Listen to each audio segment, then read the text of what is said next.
China is rapidly building up the Nansha Islands in the South China Sea. New pictures show a new runway, which China says is on its territory. But some of China's neighbors disagree.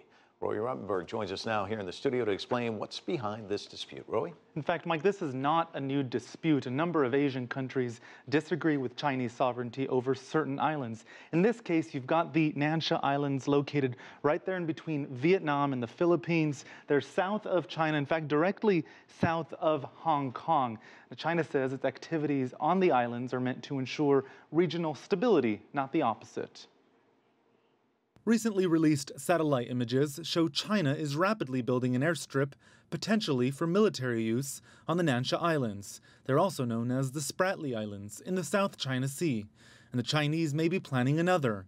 Diplomats from the U.S., Japan, and South Korea are meeting in Washington amid growing regional tension regarding the runway. These are concerns that are shared not just by the United States and presumably by my colleagues, but also by many countries in the region.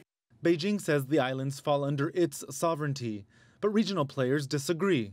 Some countries and territories fear recent moves are a precursor to a bigger Chinese military presence, one that may try to block trade in China's favor. I hope that the South China Sea can have a stable situation so that trading nations like Korea can enjoy this body of water for the purpose of trading, shipping of goods back and forth. I think China has a responsibility to address properly to the concerns which are being shared by the members of the region. On Friday, the Chinese government attempted to calm criticisms. The relevant construction work is conducted within Chinese sovereign territory, is reasonable, understandable, and legal, and it's not targeting or affecting any other country. We hope relevant countries and relevant sides can put it into perspective.